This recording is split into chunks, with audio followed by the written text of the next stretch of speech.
Okay. Hello, everyone. Welcome to episode 2 of Hustle and Heart. We have very important guests here today, Katie and Somaya, someone who we know for quite a lot of time. I'm going to let Katie introduce herself first. Hi, everybody. My name's Katie Dolgan, and I run a boutique recruitment firm in Toronto or in Canada.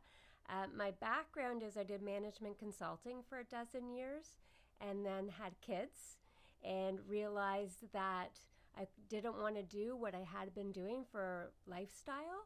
And reinvented myself in search because what I realized was the human capital is what makes or breaks organizations. And I always had an interest in understanding who people are, what their motivations are, and what their goals are. So it was a natural fit by having sort of big business understanding, but really about the people. Thank you for being here. Oh, my pleasure. And we have Somaya here. Yes, I am Somayesh. I came to Canada just 2.5 years ago. So I came here as an entrepreneur. I started my journey as an entrepreneur in Canada, but very soon I decided to change my direction and to get back to the employment lifestyle and get hired and joined another company as part of HR team. So I always love working with people, being in touch with people, and doing stuff with people. So I joined human resources department, and I'm now working as a part of people and culture team in a company. Yeah. Yeah, and that's very apt for you because I think you're a very people person from the time I met you. So that's really good. Yeah. And then I have Anna here, who's my partner for Hustle and Heart. Are you excited to be here today? I'm super excited to dive into the conversations. I hear a lot of themes that are really interesting, like reinvention, people first, and understanding how certain changes, like whether it's immigration or technological change, shapes the way we experience the world. And so I'm really happy to start our conversation today. Yeah, I'm excited too. I have a question for you, Somaya. You mentioned that you came from, entrepreneurship and then you moved into employment. How has that change been for you? Like, what did you experience? Were there like downs, ups, highs, lows? What did you see through that whole process? Any learnings you would like to share? Yeah, you have. Actually, I had to rebuild myself again for several times because I used to be an employee for whole my life back in my home country. So I decided to change my journey and be an entrepreneur. But I was not successful, so I had to accept my all my defeats and loss and everything. So I had to rebuild myself again to introduce me as someone who is now searching for a job, who is seeking something to pay the bills and also enjoy my life. Yeah. So it was a little bit challenging because,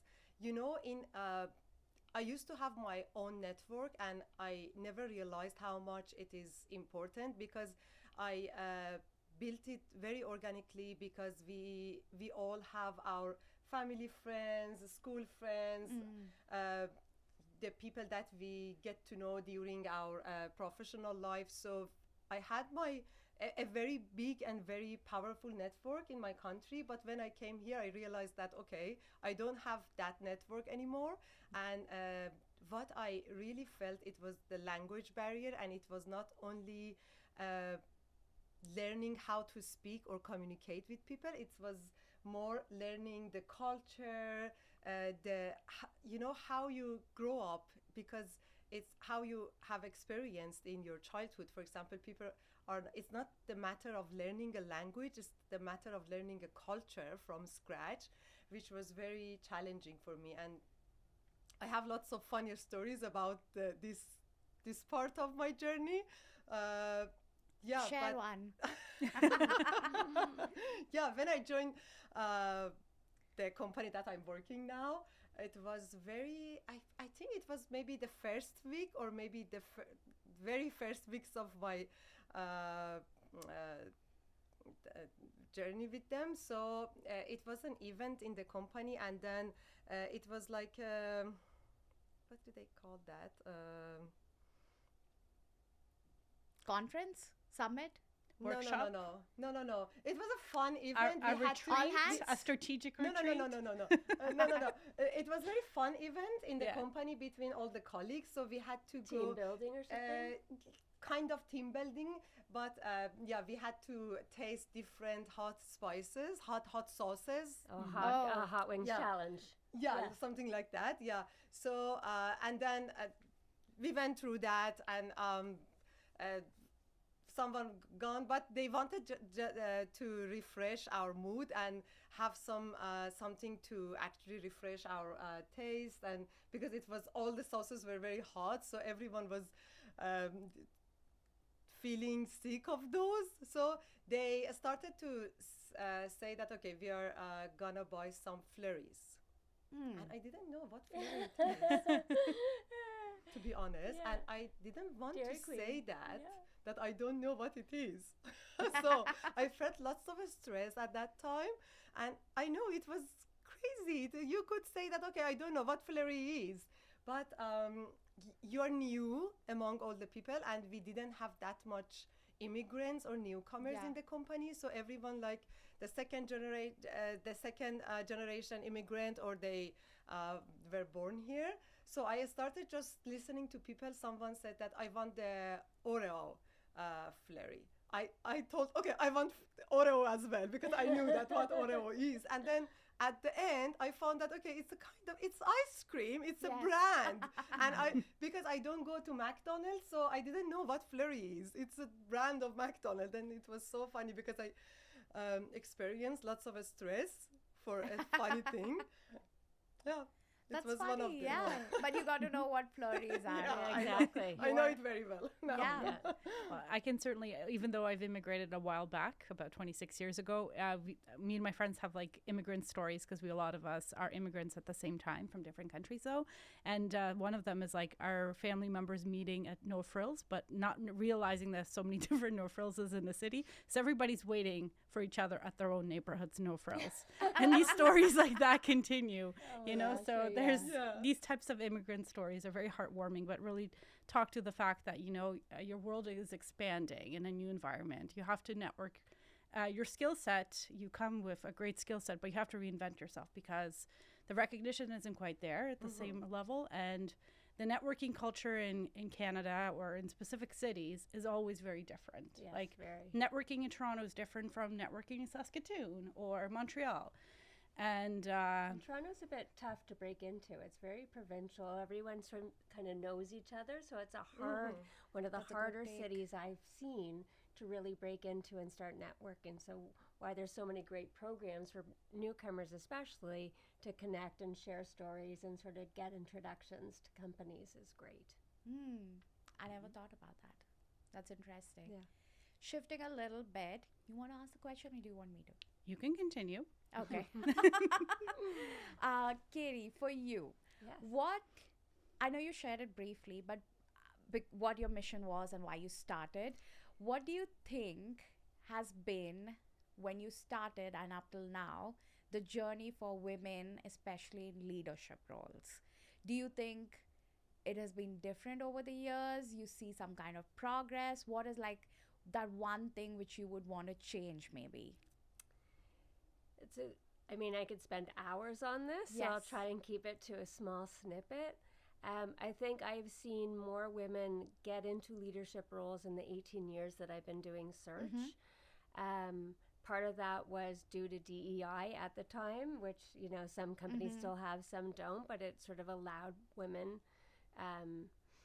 to get to higher places.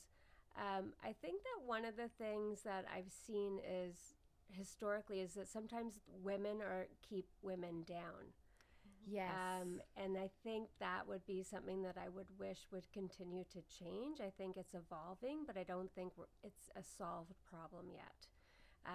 Women are more competitive with women, and instead of celebrating each one, people are not always as kind. So I find that sort of one of the areas that still has work to be done. Yeah. and having great programs like this. And there's a lot of amazing female communities that have grown over the years, like I can't Monday remember. Girl. Yeah. Yes. And there's even like some other recruiting companies that only focus on Yeah. females. So there's different ways that women are getting more exposure and more interest in business, or technology or whatever it is. But I still think there's room to grow. I agree. You spoke something about communities.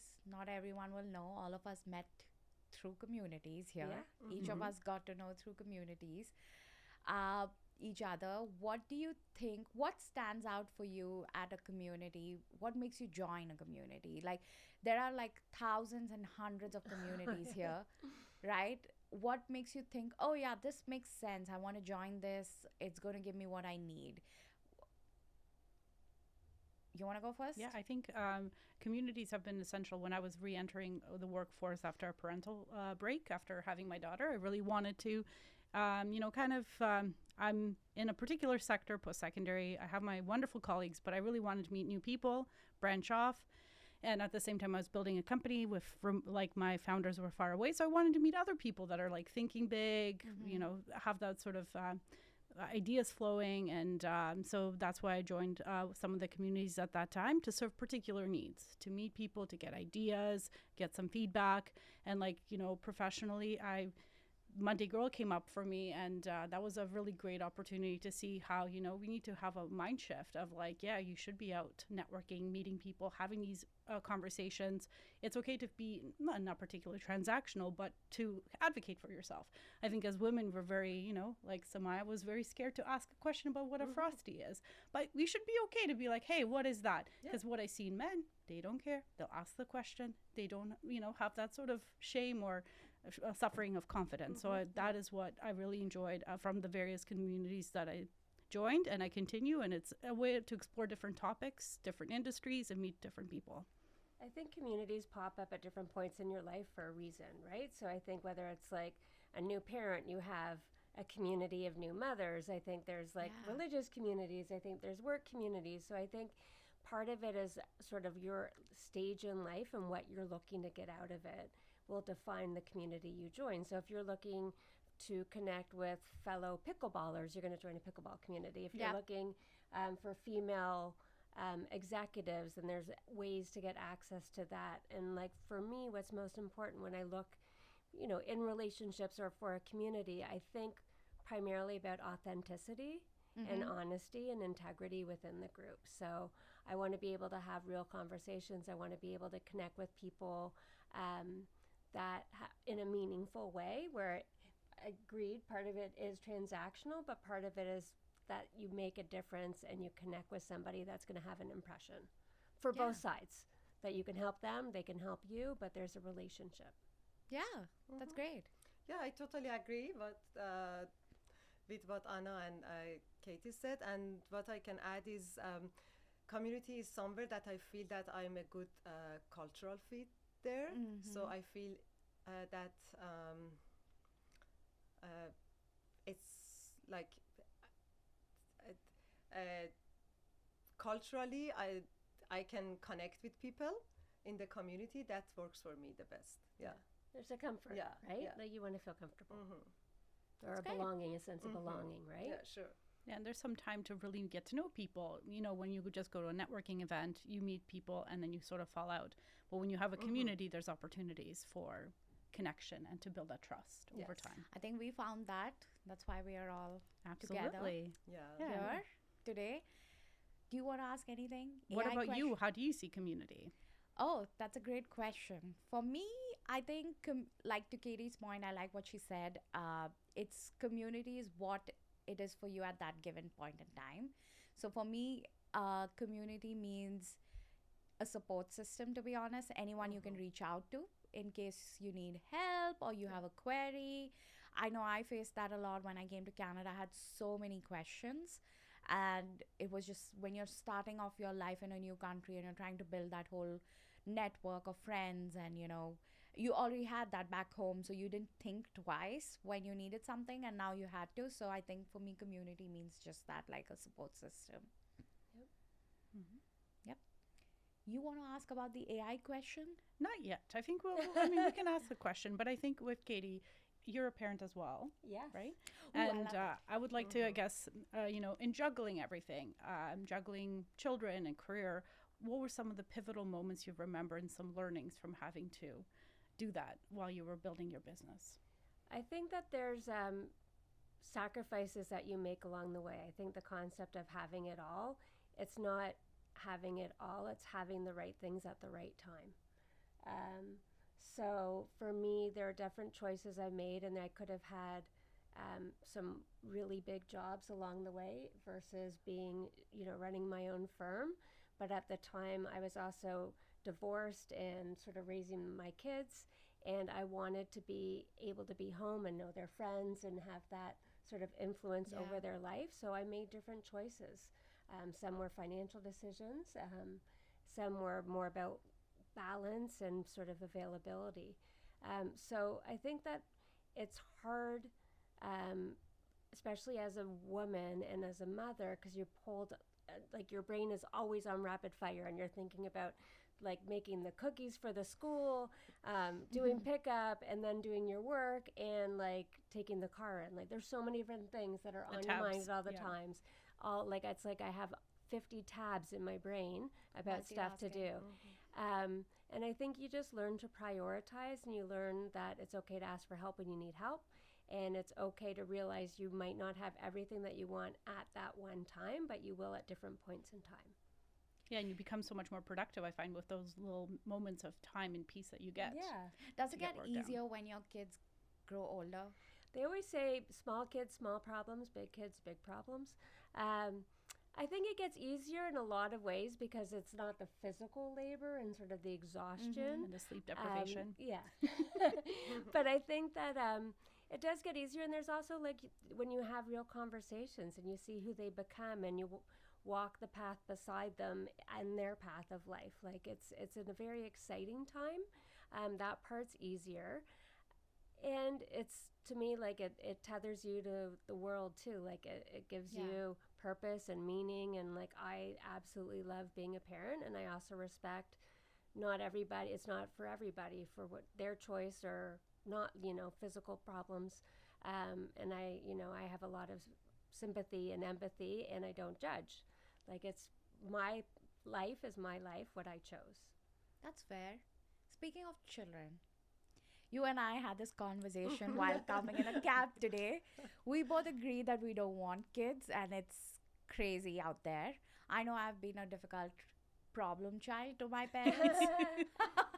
I was Me so too. Maybe that's why. maybe that's why, Exactly. just having a mini you, I cannot imagine, because I know I've put my parents through a lot. Out of all my siblings, I think I have put my parents through a lot. There was a time where I was working, but my dad was picking and dropping me to the office back home in India. Like it was a 2-hour journey up and 2-hour journey Wow. down. There were times where people told me very simply, like, just get a place here. Like, why you? And I'm like, no, it's just easier at home, because food is taken care of. Your parents are still looking after you. So I feel like I was heavily dependent on my parents. In fact, when I moved to Canada, my dad had like a mental breakdown. He was like, how is she going to do anything without me? And when my sister moved to Australia, or my brother was moving here too, he had absolutely no issues. And they're younger, right? They're younger to me. They're fine. He was like, oh, that's fine. They can get that shit done. It's only me he had a problem with, and I'm the oldest. So we spoke about this in the cab journey here. We don't want kids. Do you want to share a little more on that? Yeah, I actually knew this maybe from when I was a teenager, that I don't want to be a mother, and it's not something that I can do. I cannot act as a parent. It's just, I knew that it's too much responsibility and it's too much for me. We have a joke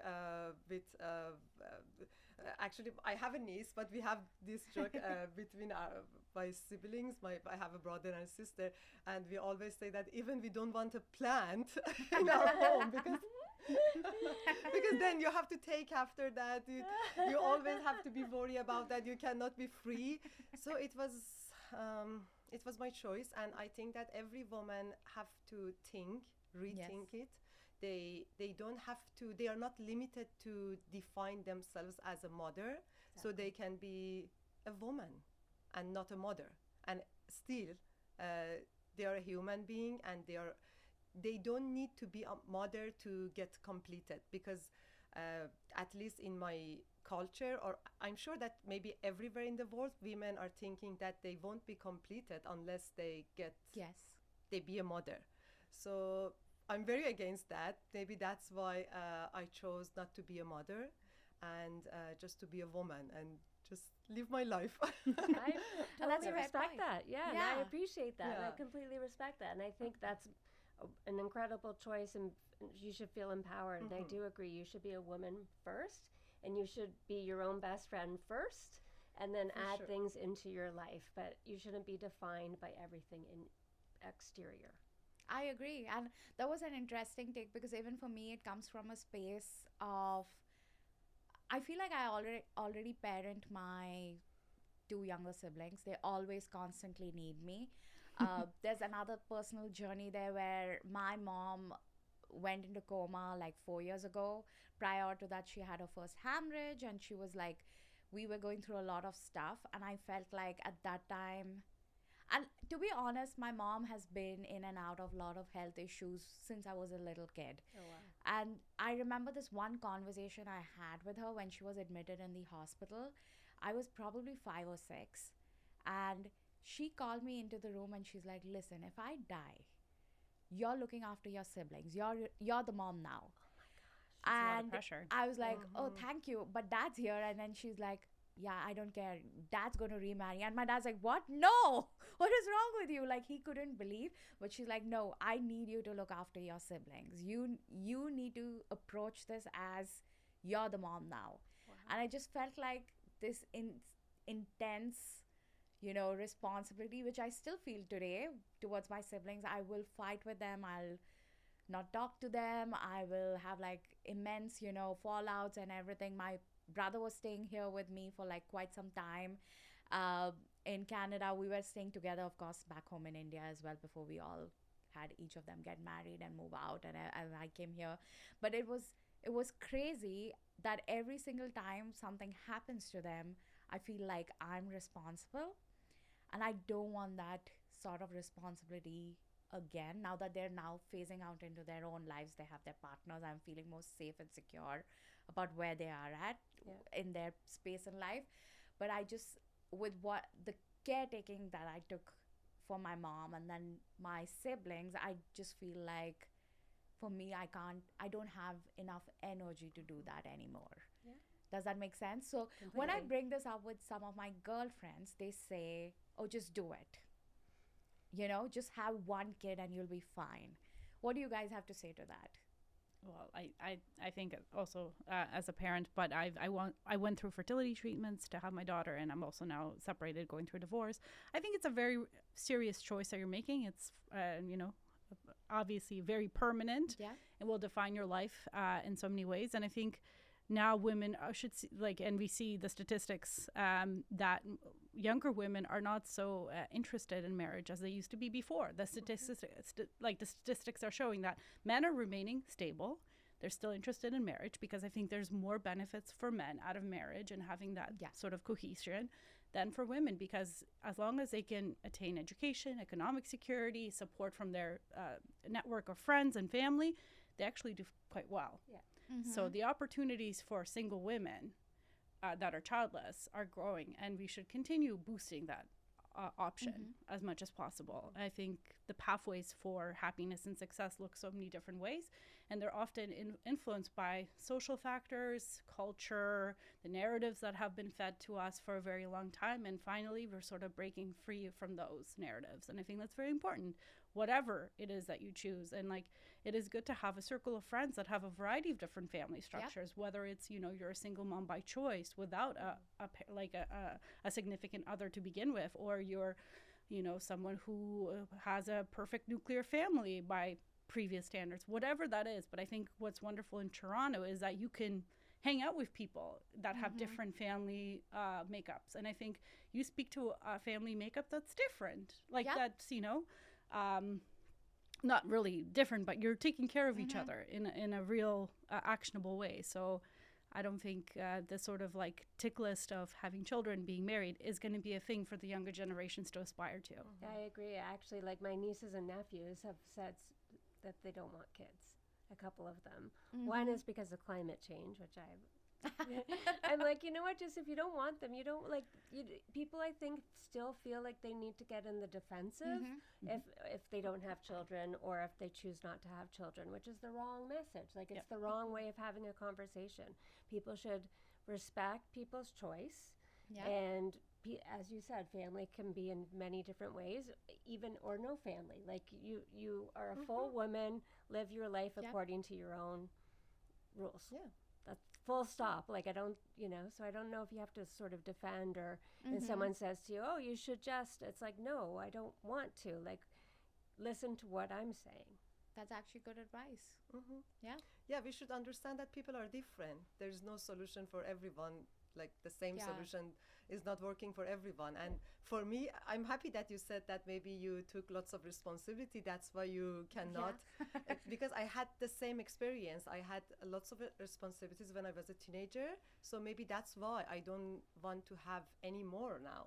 So people are different. People have gone through different lives. So you cannot actually get others' guidance for yourself. Maybe it doesn't work for you. So you should find your own way, and it's something very unique, and I'm sure that it work for you.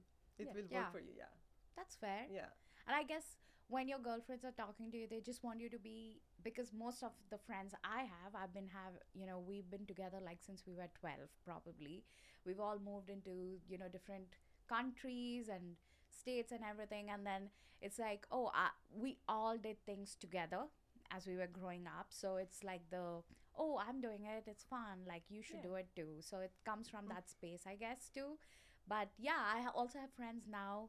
I know I visited my best friend in San Francisco after a long time, and she has 2 kids now. I love them. Like, I will kill for those 2 kids. I love them to death, probably like my own children. But when I met them, she was surprised that I was getting along with her kids, and she was like, oh my God, you're like, you're a fun aunt and everything. Are you sure you don't want kids? And I'm like, yes. This, like, I know, because she knows me since I was like a little child. She's like, maybe because there were times when you used to talk about, I want 4 kids, and now you don't want any, right?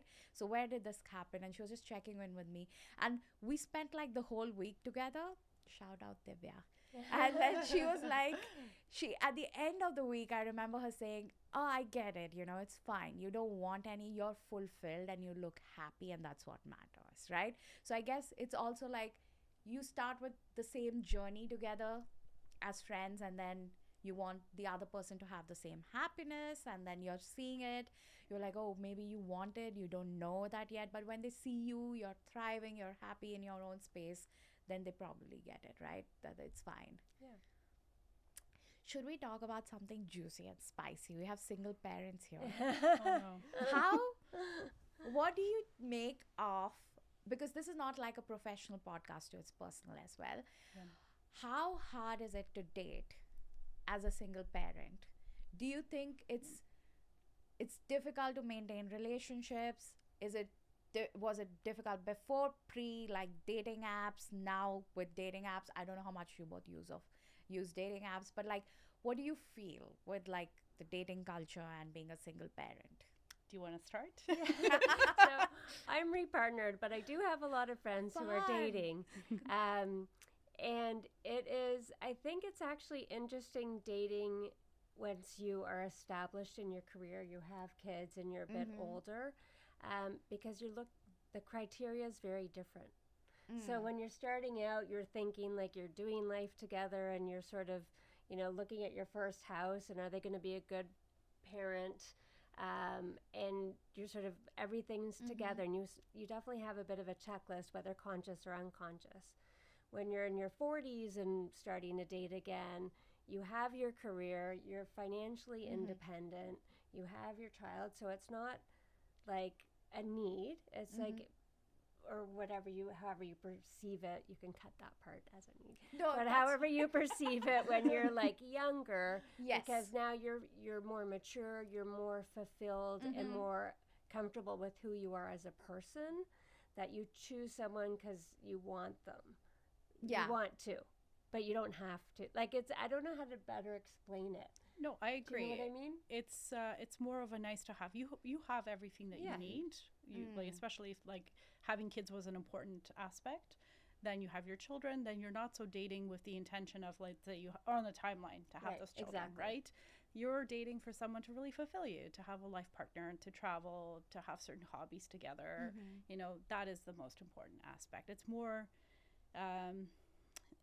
of that, what does that person contribute to my life? I no longer have those certain checklists that I need to check off at a certain time in my life, like you might have in your 20s when you're Right. rushing into certain decisions, whether it's getting married and having kids, buying your first house and all those things. You're more like, okay, well, I'm relaxed now, I have my wonderful kids, if that's the case, right? Like for us.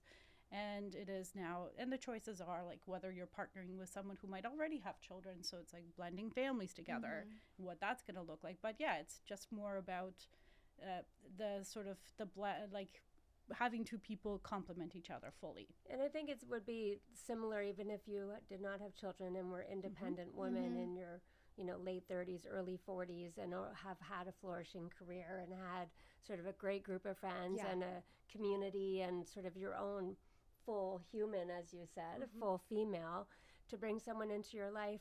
It's a partnership, and it's like, how do they add, and where's the space for them? I think that the narrative has changed us as the narrative about having kids. The narrative is like, it's not this white picket fence anymore. You're not a whole person if you're in a relationship. Like, Yeah. you can easily survive and thrive as an independent person versus in a couple. And I think that shift has changed where, people wouldn't invite you if you were going to be the third wheel. And now it's like, it's so much more normalized. Yeah. And I think the younger generation, as some of them are getting married later, not everyone wants to get married, not everyone wants to have kids, that's continuing to shift. And I really like that because it is celebrating the whole person.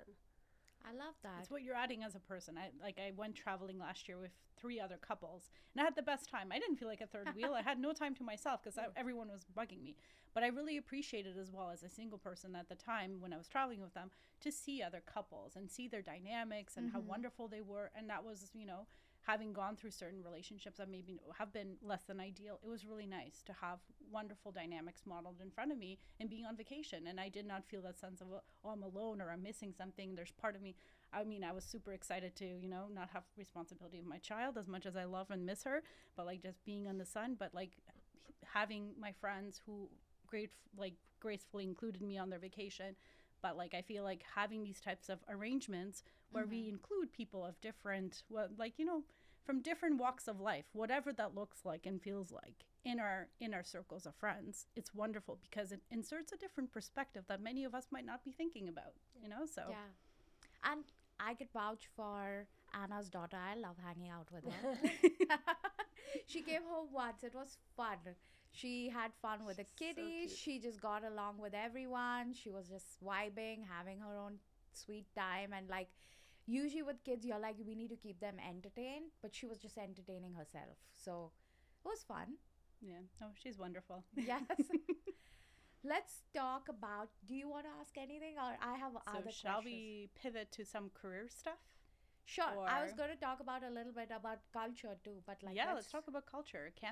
Canadian culture? Yes, no, I'm talking about different cultures we're coming from, and like Katie, you're through and through Canadian. You were born here.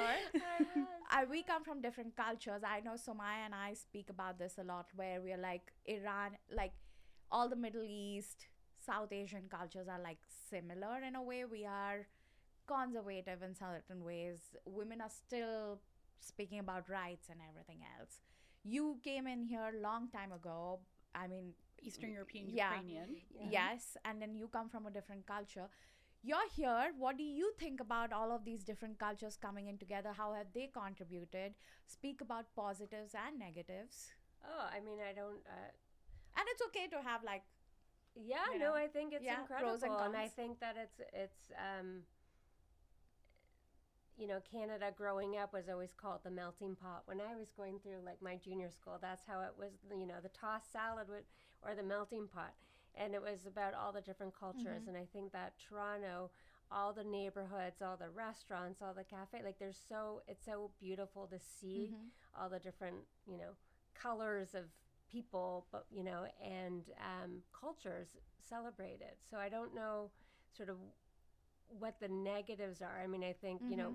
politics and immigration and affordable housing, that's a Mm-hmm. whole nother topic. And I think that Toronto's a very expensive place to live. So coming in as a new immigrant and trying to, break in both on the language barrier, have a career, because I think that companies are not very good at Mm-hmm. bringing in people who come from overseas Yep. without Canadian experience, even if you've worked at Amazon in India, right? Like Yep.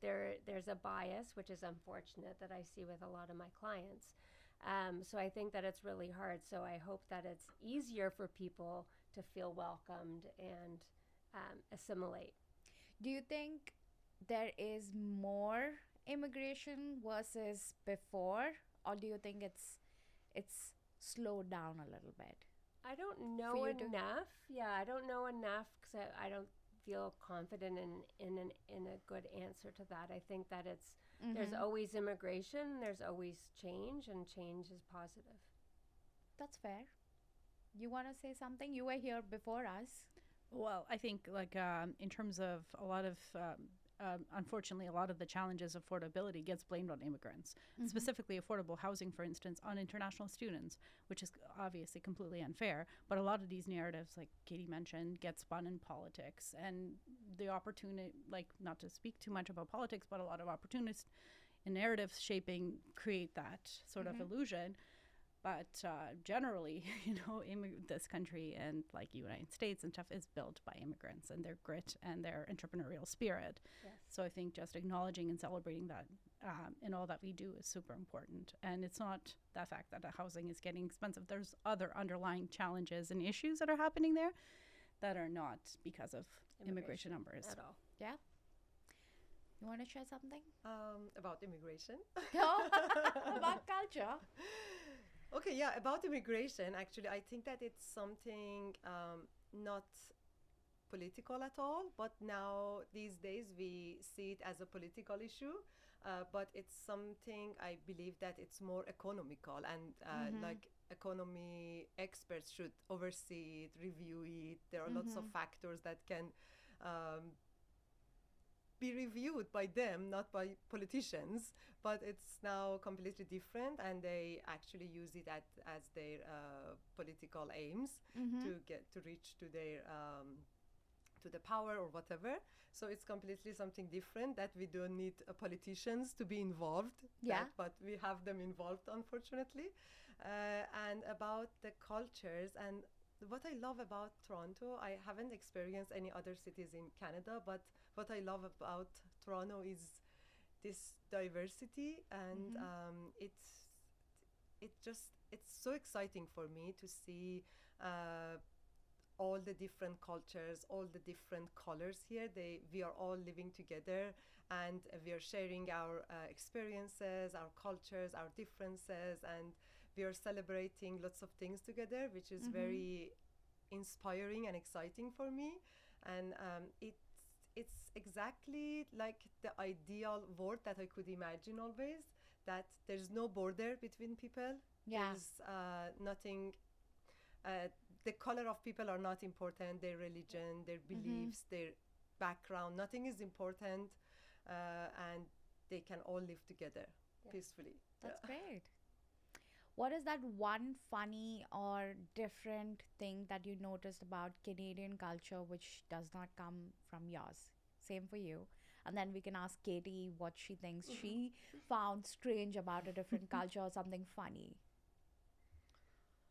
Um, I can't think of something different from my own culture, but I saw that it's funny for other cultures, and I think that we have this in our culture, and it was so easier for me to keep with Mm-hmm. this.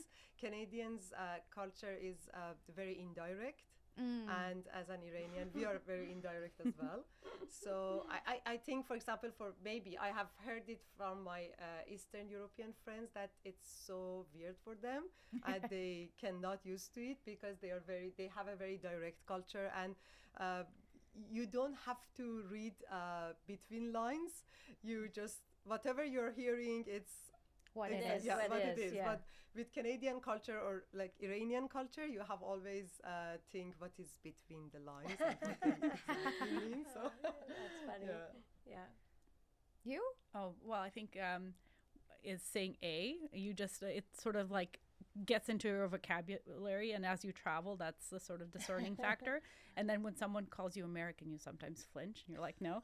But yeah, there's certainly a way of speaking that's Canadian. And there's that overly politeness. Like coming from Eastern Europe, we don't smile. That is just like, if you smile, it's really going to be a particular type of joke or something. But here, the polite conversation, being nice, is part of the Yeah. everyday conduct. Yeah. Yeah.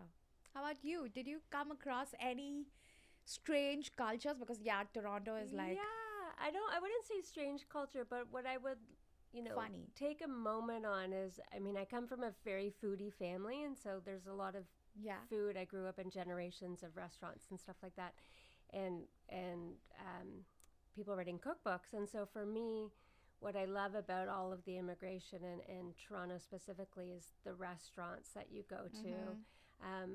Whether you're in Little India or if there's a great Syrian restaurant right by my house that we go to all the time. And just to see how food is what unites people and conversations and brings people together. And you can see that across all cultures. And I find that celebrated so much in Toronto, especially when you look at watch TikTok and all the new restaurants coming up, or like look at all the top restaurants in the city. Some of them are like in Scarborough, and it's like in a strip mall, and it's the best samosa you'll ever have. So I love the way that food is celebrated in the city and the access to food and I flavors. love that too. I think I had some of my I had like checklists of cuisines that I wanted to try out, and I think I did that when I came to Toronto. Yeah, In everything. India, we didn't have that option. I actually have a funny incident. I was with a bunch of US clients, and they were talking to me and they were like, "Oh, so how long have you been in UK?" And I'm like, "What are you talking about? I've always Your been in accent. India and then I came to Canada. How is this?" And then they were like, "Well, there are certain words you use which are different. It's like you say, I'm going to the loo, and then there are certain things." I was like, "Oh, because I've studied in a British run school back home in India. And then when I came to Canada, it's so weird, which I didn't notice before. Canadians have English merged from both the British and the US. Yeah. Both of that is like, it's a mixture of both. So I didn't feel like there was a difference because I had like a little background with the British English, and then I thought I was speaking the same language. But when I went to US, it was like, "Oh, what do you mean you're going to the loo?" And I'm like, "The washroom, I guess." Right? So it's a little different, like those little nuances which I didn't think about. I think that was something very strange for me. It was like, "Oh, I didn't know, like I was talking a little differently."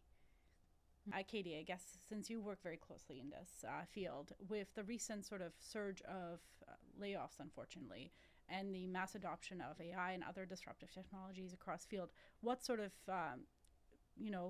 constructive advice would you offer people going into, whether it's a young person entering the labor market from university, whether it's someone who's been recently laid off, unfortunately? So what are some of the trends you're seeing in the labor market? Yeah, so I think it's a twofold question. One is sort of what is the AI adoption and recruitment, and how do you navigate with that? And B, what are some tips and tricks to look for a new job if you're on the market?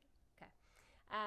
So, I mean, AI is everywhere, and somehow there are a million AI bots and companies for recruitment. I thought that was like a folklore or something people Yeah. just said, but Wow. clearly. Oh yeah, no, I get companies calling me every day, and what's interesting is, like, there was an article last weekend in Forbes magazine. Right now, the trust in the process of recruitment is at an all-time low. So there are more jobs being out there on AI systems, and there are more people applying, and yet no one can find good candidates. So the system is broken. And people don't trust when they're sending their stuff off through an ATS that they're going to get seen, and with all the keywords and the ways around it, right? So now people are actually taking the job description and putting it on their resume in white writing or on a second page so that all the keywords are picked up to get sucked into the ATS, which doesn't work either. And I have a lot of challenges with it. I think that AI can increase productivity across the board in different areas of work and life, but it's not a solution. And I always say AI doesn't look you in the eye and can't shake your hand. And so in recruitment, there is an element of data, right? And understanding the data and sort of looking at the KPIs. But it doesn't actually give you a human interaction and understand what motivates someone, why they're good at something, and who they are as a person. So I think that as much as people are like doing the easy apply and going on every job board and sending off their resumes, they're not getting calls back, and it's harder and harder to find a job right now. There are definitely a few less jobs at the same time. Like the market, it's a strange market right now. I think that one of the ways that people forget is building the community. So back to what we originally started with in terms of community is that when you build relationships, when someone gets to know you, when they understand your motivation, they understand who you are, and they will vouch for you, that's a way in a door somewhere. I think that there's different ways of looking for a job versus when you just like look on LinkedIn and keep hitting easy apply. Or Indeed, I think it's really depressing and can actually like affect your mental health because you can spend a lot of time looking for a job and nothing comes up. I think that when you switch the narrative a bit and start thinking about all the things you can do, what is it that you want to do, and then start building out a matrix of companies, whether they be by industry, by size, by who you know, and start networking into different companies and start networking and showing up at events and showing up to talk to people, doing informationals and sort of taking a more strategic and proactive approach, you generally can do better in finding a job. What I'm hearing is that even if, let's say, you do have a job, you constantly have to intentionally plan your next move through doing this so then you don't have all that pressure of securing your opportunity. But you're always networking with the future vision of your next position could be coming from this person that you met 5 years ago randomly. Yeah. And it's those casual acquaintances that will think of you, oh, this person's interested in, environmental science or something, and they're running a biotech company or whatever, and they're going to make that informal introduction. So I think it is the people element is so important because the machine just scans everybody and treats them equally, and generally there's already someone on the docket that's going to be hired. Yeah, and they don't actually understand, like someone who is good for a bank will not be good for a startup, but how do you get that from a resume, right? So I think that it's very difficult just to rely on technology to help you to land your next job. Like technology doesn't land you the job, you land you the job. That's fair. And I think that when you're thinking about things and having relationships and being authentic in them and sort of, keeping in touch with them and sort of reaching out and being like, oh, I saw this article you might like, but staying top of mind is really important in managing your career and navigating it. And as we said, with so many of the topics we've covered today, is like everything's evolving and people are evolving and people have more control over their destiny, or it feels that people have more control over their destiny, and people don't go to a company now for 20 years and they get the gold watch. People are thinking, okay, 2 to 5 years here, and then what am I going to do next? And maybe I'll go into fintech and then biotech, and I'll try this, I'll go into HR, I'll run a startup. So people are more fluid in their approach, and that's where the relationships really come in volume and help you more. Do you see some kind of jobs or titles disappearing with AI coming in? Or do you see like more fractional and consulting roles now? Or do you see, no, the jobs are still going to be there? It's just different and it's lesser people or more intentful? What kind of changes are you seeing in this in In the a industry? restructuring, I Yeah, guess, right? Yeah. restructuring. I think it's still early days to really sort of Mm-hmm. forecast what's changing. I do think people are staying in their jobs longer, like more in the junior-ish jobs. They're staying like 3 to 5 years, where before they used to move quicker. Yeah. So there's sort of this the entry-level jobs aren't there, and that's why there's so many like unemployed young 20 Mm-hmm. something, because there aren't the openings for them, and then companies are potentially using AI to do a lot of those task-based roles, Mm-hmm. and so there's sort of a bit of a hole there. Um, so it's changing, but I don't. And the fractional work is there; it's always been there. It was consultant, and now Mm-hmm. it's the world. The word is fractional. I think it's always been there in the Toronto economy, and when there's a lot of startups or scale ups, I think they parachute in really well. But I don't think that's net new. I just think Mm-hmm. the understanding of it is more net new. That's fair. That's interesting. So the conversation has evolved. There's also a lot of talk about portfolio careers, especially as it comes to, kind of building in that flexibility and the freedom to do different types of things. Do you see that translating, or is that a part of the sort of fractional narrative, or is it something new? Because it kind of sometimes encompasses very different projects that you could be taking on. Yeah, and I think that's part of the fractional. Like you have the umbrella of marketing, but under it you have all these different pillars of what you can do Mm-hmm. to give you the full portfolio. Mm-hmm. And again, I think that's people having more control over their life. That's wonderful. So, what is for someone adopting a portfolio or a fractional career? What does that look like, or what does that start with, generally?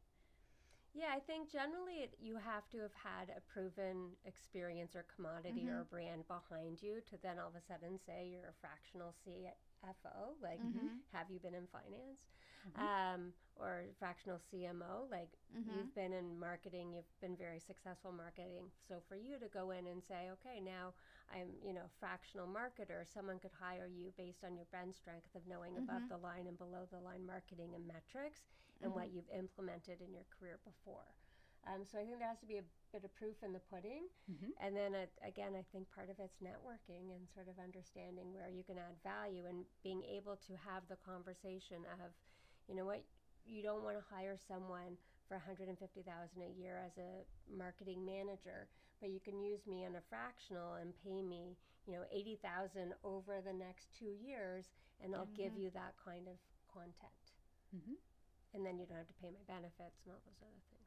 Yeah, I think that with the benefits topic, it's easier to be fractional or a consultant in Canada, especially because With healthcare is healthcare. free. Yeah. So That's true. it's difficult for folks. I know a bunch of people who want to become fractional in US, but they're finding it hard to do that, or they're banking on their spouse, right? Because they have a full-time job and so the benefits can like roll over and they can take care of it.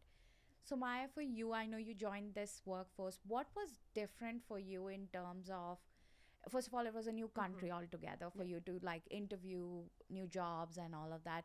What stood out for you like during the interviews when you found this job? Like, how did you come to the decision of, yes, I want to work for this company, but also like, what was different for you while you were searching? Was it difficult? What were the challenges you faced?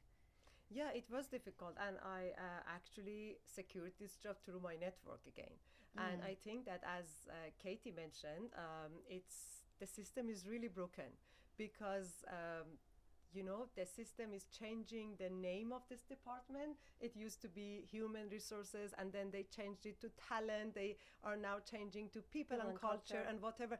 But they are not doing their job really. Mm. They don't have a team to recruit people, Mm. because for recruiting people you should have a team to work on this, Mm-hmm. to be focused on this, to speak with people, to Mm-hmm. search and find the right cultural fit for the company. Or you have to outsource it. You have to pay for this Mm-hmm. to be able to find the right people in your company. But employers don't think like that. Mm. They think that, okay, they have the workforce. Technology, It's they have Mhm. technology. They can use technology to hire people, and it's easy to find the right people. But it's not easy. Yeah, I mean, as a job, It's never been easy, and yeah, it's not going to be easy correct. again in future, because finding the right, when you're dealing with people, it's never easy. And if the relationship between employer and their people get destroyed, it's not easy, and you cannot rebuild it quickly. It's like a, when your relationship is get worse with your partner, you cannot rebuild it immediately. You have to, maybe never. You can never actually make it Yeah. like it was the first. You should take care of it, and employers actually doesn't understand this matter, that they should take care of their people. It's not easy to take care of people. It's not easy to keep people happy Yeah, in your organization, so they have to focus more on this. And that's fair. yeah, so I think that the system is completely broken, not only here in Canada, everywhere in the world, I believe. And they should really believe that human and people are their resources. They don't need to change the name of the departments. They just have to take care of their people. Yeah, but with changing the name, nothing is changed. They should actually rethink and I agree. rebuild everything. Yeah, like if I was applying for a job and if I was met with like AI, I would be pretty annoyed about it. Like I would rather speak to someone from the team Yeah. to, Yeah. yeah. So that's a good You point. you have to have a team in place to be able to put time for recruitment, to talk with people, to go through all the resumes, to find really the right fit. You can't do that with AI. Yeah, and the Yeah. wrong hire Yeah. costs the company. Like, And they don't want to pay this cost. yeah, and well, not only like actually what they pay them, but just in time, effort, in the overall culture, like what it does to the overall culture, that it actually can be incredibly negative. Yeah, And human capital is what makes a company go, right? So I like agree. any product or service, like it all comes together from the right people, that whether it's taking it to market, actually true. making it in the widgets Yep. in the factory, like people are people. Yeah. And I think that AI is not a quick fix to culture. It could be if you're, for some people, if you're running a distribution center and you need people to come in and put the boxes on shelves. But when we're talking companies, it's very different. Yeah, people brings values to the companies An and experience. Yeah.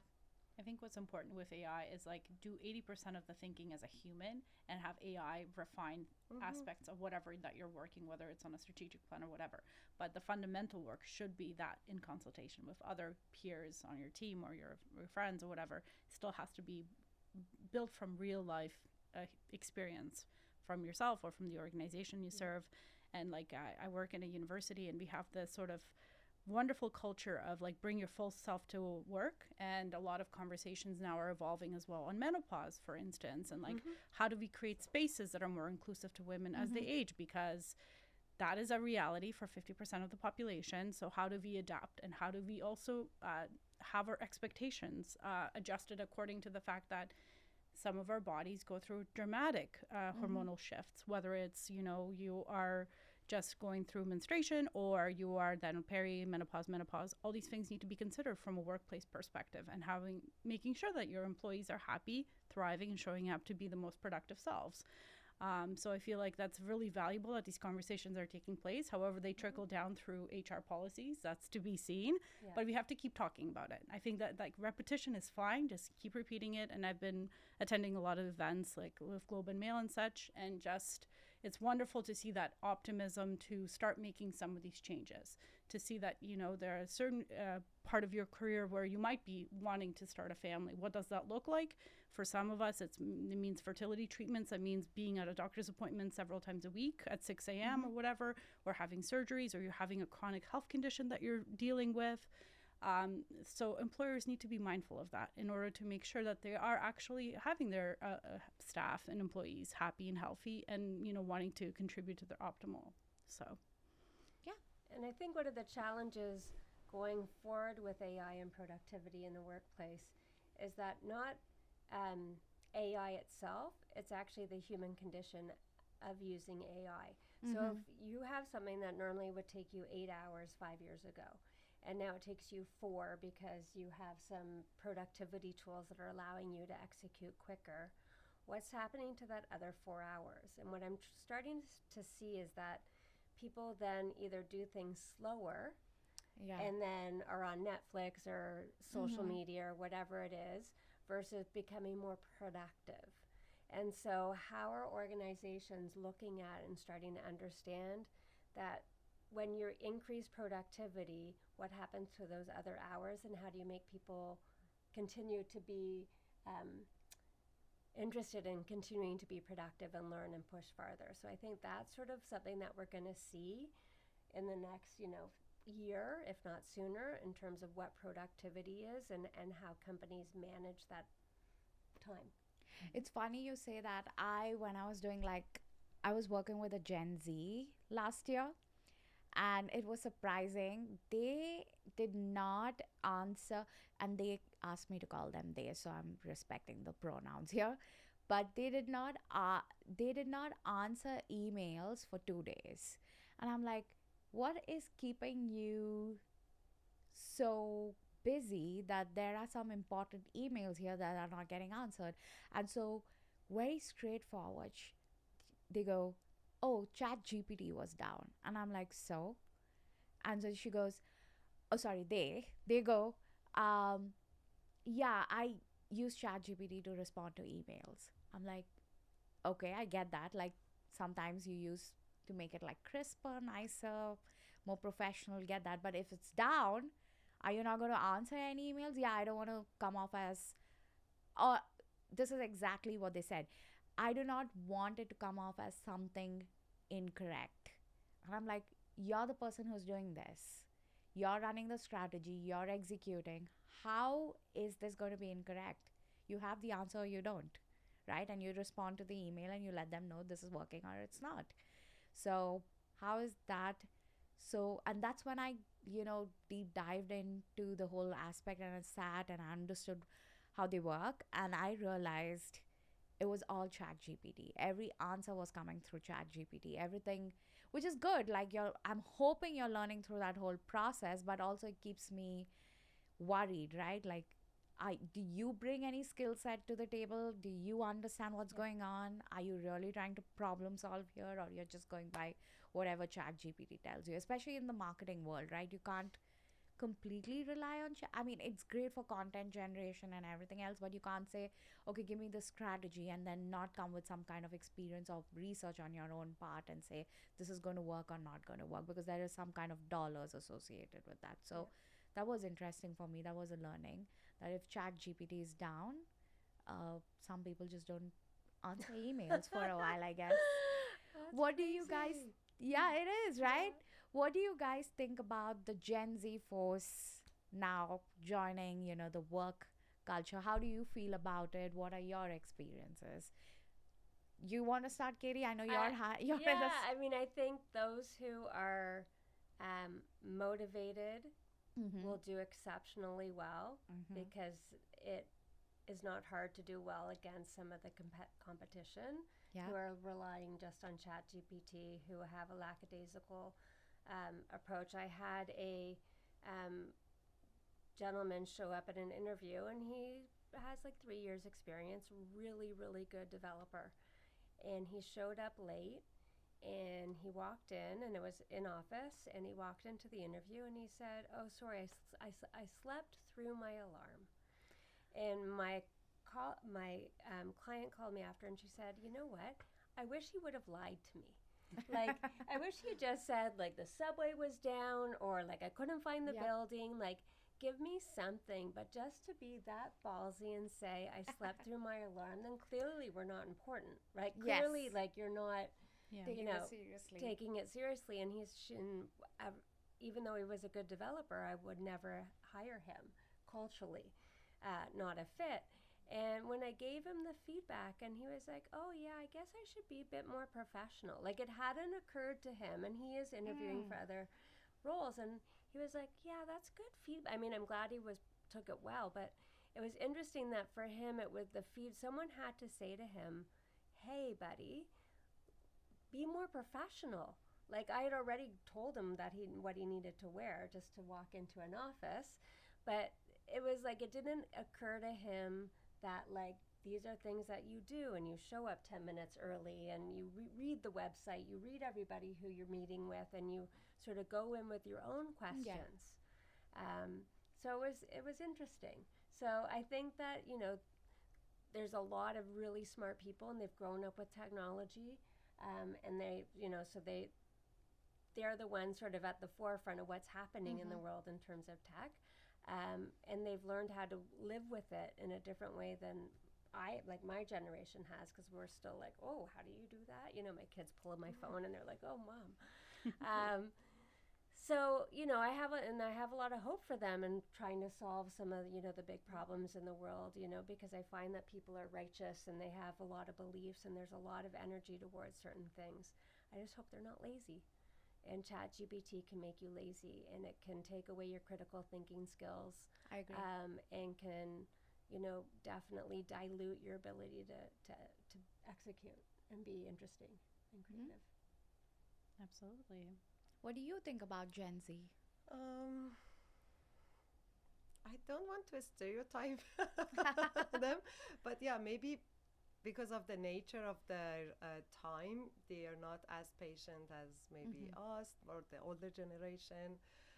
They used to obtain everything very quickly, and they want to get rich so quickly. They want to get very professional so quickly. They just want to climb the ladder as soon as possible, which is not possible in the real life, or maybe it will be possible for them, I don't know.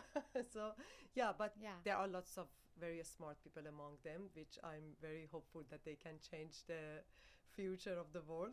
So yeah, I think based on that, like there is a transactional element to the generation, just on the swipe culture, right? And sort of constant stimulation, that they haven't learned how to be patient and delayed gratification and all of these different things that we all learned. So yeah, it will be interesting to see what they bring but to the work. I am patient enough to wait and see what they will do. I will say though, one thing I've noticed with Gen Z is they call out on toxic environment immediately. Like they don't want to be part of it. They are like, as opposed to like our generation, where I'm like, I know friends and like colleagues who have sat through like really toxic cultures, but just sat through it through their own, you know, dying mental peace, no work-life balance. I've done that in the past. And with like Gen Z, they're very straightforward. They're like, I'm sorry, I'm not going to take this from you. If it's not working out, then it's okay to say, you know, part ways. And I'm like, oh, that's pretty, you know, bold. And that's something I'm still learning, how to be, you know, we were discussing this today, how to be assertive, firm, but yet polite, and like looking out for yourself first. And I think they do that really well. Yeah. I think we could learn from them for sure, but I think there's a balance in between, right? So I think this, you know, I need my coffee break and I need my 1 hour, like, you know, all of those things, like I respect the work-life balance, and I think there's a lot that we can value from that, but then there's also, they need to learn how to be in the water cooler and show up to meetings that you don't want to go to because you might learn something, and how to do more than just the actual task that you've been given. So I think I'm hoping that sort of it all comes out somewhere in the middle. And I think I've read some studies that Gen Z are known to be one of the lonelier generations, just because they do preserve their peace. So they eliminate some human contact that might not be comfortable. And how we evolve and kind of grow as people as well is through sometimes discomfort or dealing with difficult, disagreeable people. That helps us understand certain dynamics. So I feel like if you're very much honing in your maybe technical skills, or you're staying on technology for too long and you're not able to adjust to different settings, whether it's attending an interview or going to a friend's wedding, or, you know, those are vital human skills. And like, I feel like we will be starting to teach that almost as part of the curriculum of how to conduct yourself in regular social settings, to start peeling away at the anxiety of some of these things. And yeah, it's in my office, I hire young students to help me out, and like generally I get some really outstanding, like really outstanding students from different disciplines and such. But I feel like what's going to probably happen is that they're going to be very keen students that are building companies, serving on boards, they're public speaking, they're, and there's going to be those that are probably going to find a very difficult path into finding themselves. Yeah. And I feel like maybe Japan is kind of foreshadowing some of those elements as well, where some people that are really fall off the path to careers and because of the real sort of productivity pressures of that culture from what I've seen in documentaries. And I feel like that could happen here in the next 20 years or so. Yeah, I agree. Yeah. You have had very rich careers, different pivotal moments in your life that have happened. How are you now working towards leaving a legacy, what you want to be remembered for after? Or do you think you want to even have a legacy? I don't want to have a legacy. I'm okay to be forgotten. I'm okay to be forgotten as well, but if they want to remember me, I prefer they remembered me as someone who always encouraged them, especially women.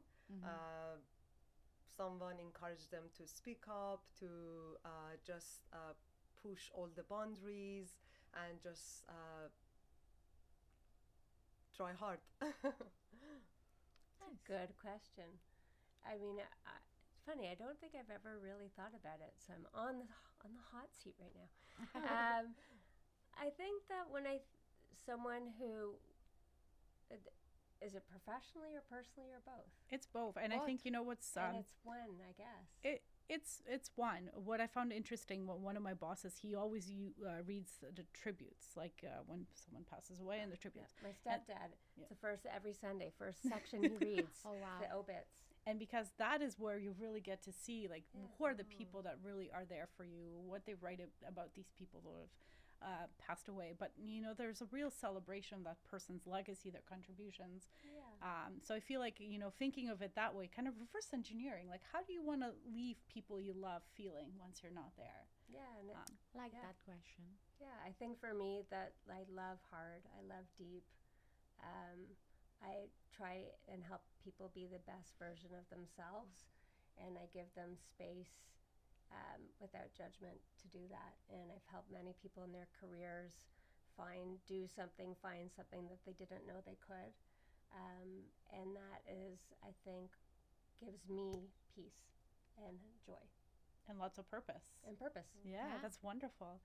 What a wonderful thing to do. What about you? Have you... I said You don't want... You well, I'm sure your siblings would have a lot to say. I like to Somaya's point. I don't know about legacy, but like if I want to be remembered by my loved ones, I don't want them to be sad while, when someone's gone, you tend to go, oh my God, they're not here anymore. I don't want that feeling to occur, but rather like, oh, she was happy, she did this, any funny incidents, any, something I helped them out with. I think that would be something I would find joy in if I would find joy and if I would know that something's happening. But yeah, I don't know. I've thought about this before and I used to think, oh, I'm going to do all of these great things in the world. I'm going to do this and I'm going to do that. And, this is going to turn out to be great. I'm going to start my own business. I'm going to do this, the podcast and everything. And all of that is just in the present right now. To be honest, like after 50, I just want to retire and not talk to anyone. Just be like one corner near the lake, someone who's super rich, does not have to deal with people anymore. One of those posh, bougie looking like retirement homes, boating my way away and like not having to deal with anyone and like just doing my own thing. It sounds sad, I guess. No. Just like... Sounds peaceful. No, it's wonderful. I think about legacy a lot. Because, like, of course, none of us know when our time is coming. And I always think about how will my daughter remember me? And I just want her to know that I always show up as best as I can. That's sweet. And, and just being there for the people that you love, to cherish, and constantly seek opportunities to challenge yourself. I've tried physical activities this year that I wouldn't have, like a little triathlon, thanks to your encouragement. So, and that I just wanted her to feel comfortable in all sorts of different environments. And my parents have invested tremendously in me when I was little and like thrown me into art school, music, everything. And And I realized, I'm like, oh my gosh, this is why I need to have certain diversity in my life in terms of the types of activities, the types of adventures I like to take on. And I'm only child. So I never feel alone. I grew up in a sort of village community, and I've created a village community, and I want to be remembered for bringing people together and finding joy in the little things that we do, whether it's watching a silly film or having a karaoke night or whatever it is. I think it's that I'm always thinking about, what am I leaving behind for my daughter? In case I'm gone tomorrow, we've gone on enough adventures that she'll always remember me by. So I love that. Do you guys want to do some fun questions? Sure. let's do some fun, spicy questions. Yes. The question I like is like, what sort of qualities about you that you wouldn't think people know, but are actually like, what are some of the things about you that people would be surprised by?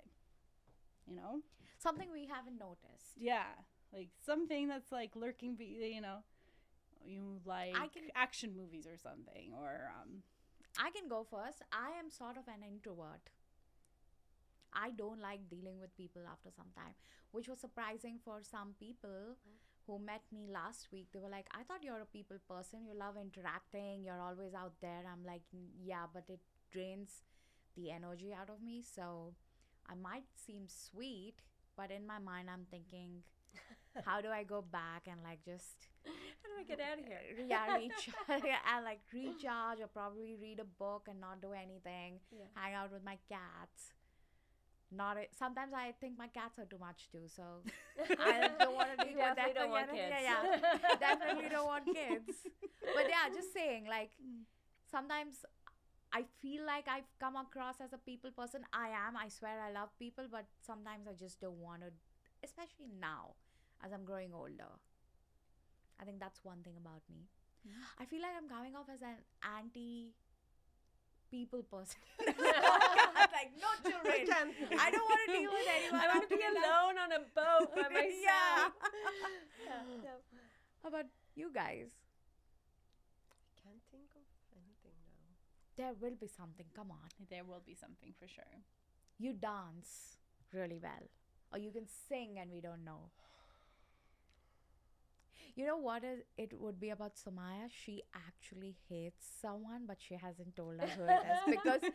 Because You have a mean even streak. dislike, yeah, because she is such a person. Even if you bring out like Very I'm having the composed. worst day and I'm talking something really bad about someone or the worst thing, she will bring out the positive there. Like You always always. silver linings. Yes. So maybe you hate or dislike someone with all your Exactly. heart. No, you don't. I hate lots of people. but I can't name them now. Well, of course, But we don't want to name name them. anybody. Don't We don't name want to them, name. but that's a surprise for me that you hate a lot of people. Yeah, I I would hate have lots never. of politicians. I would say, but maybe something interesting about me. I'm very spiritual. Maybe. That's Yeah. actually good. Maybe it's not something that very like you can see in my appearance, but I That's believe good. in God, and I do too. I agree. What about you? I mean, my friends think I'm too kind generally. I think you also do, but I do have a strategy in mind to my kindness. It's generally it's not transactional, but there's always a vision for what I'm I trying to saw achieve. that today. Yeah. No, I think you're a kind person. I think I'm learning from you how to be polite but firm. You know, with Anna is something what I'm learning with just the partnership and friendship that we have. She knows how to put difficult conversations nicely. And good. I've seen In that in academia, various skill. in relationships. academia, you learn that. Yeah. Yes. It's an important skill. And I think it's a very important skill. Yes, I don't know how to say no to people, she can but structure all the. You need to Yes. sandwich things, but you still have a strategy. You still need to convey Yeah. a certain position. I think that's great. How about you? Interesting. People always think I'm really sweet and nice. You are.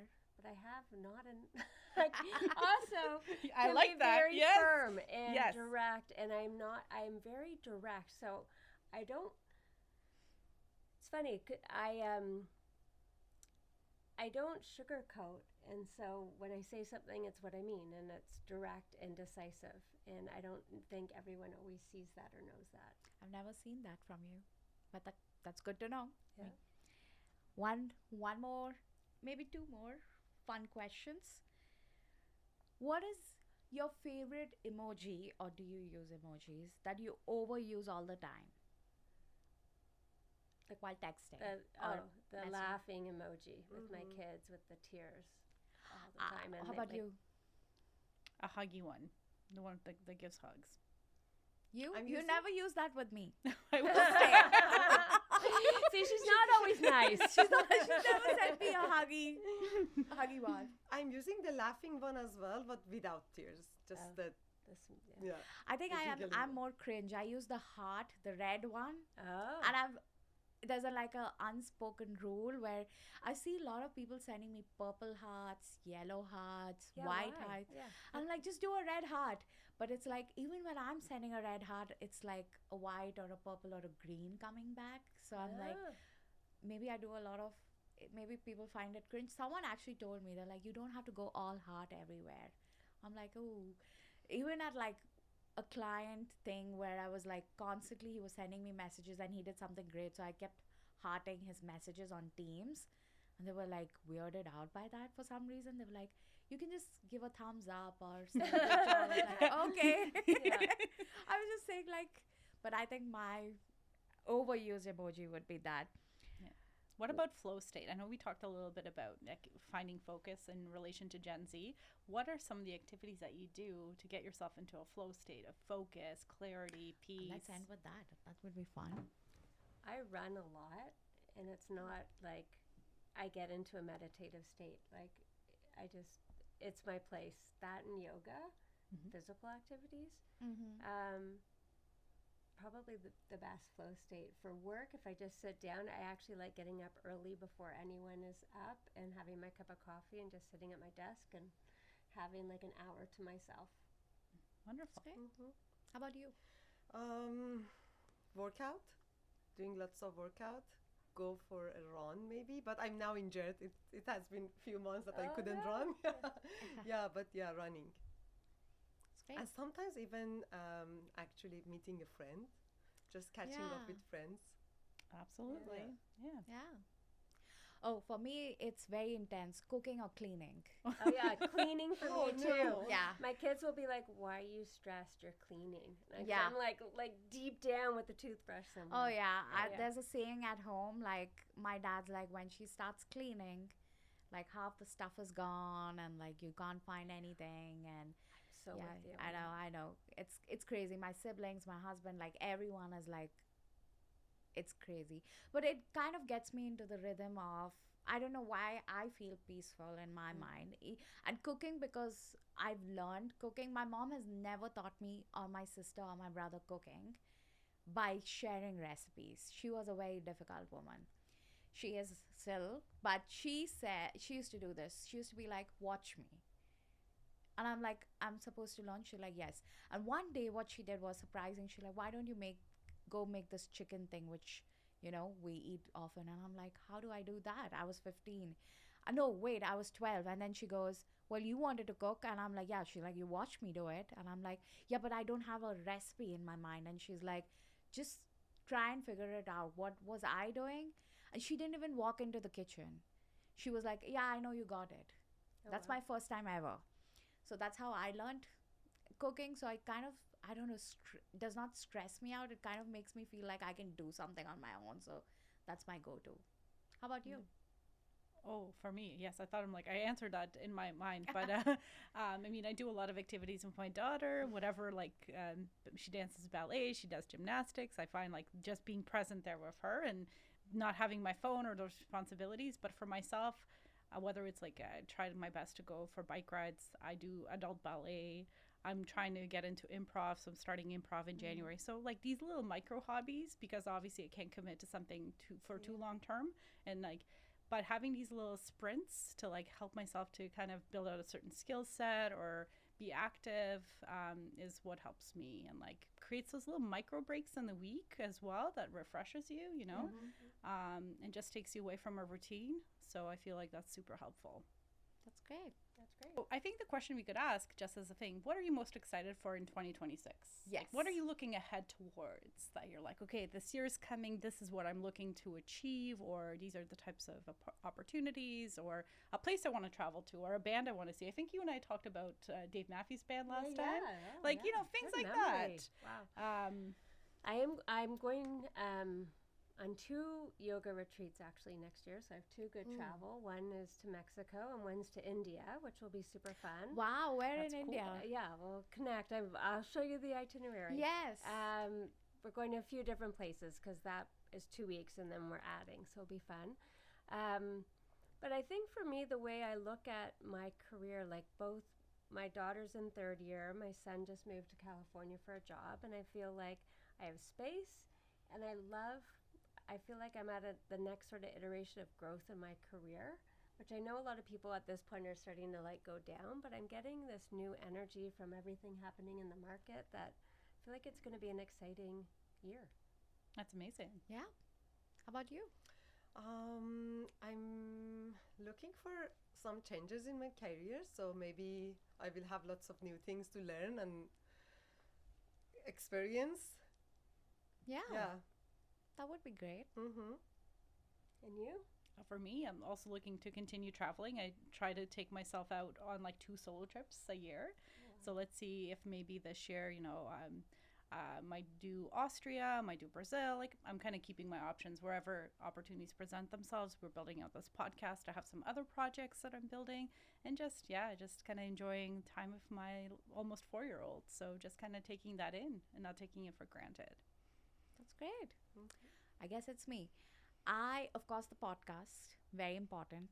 The podcast is really, really important. I think I've been in the service industry for so long.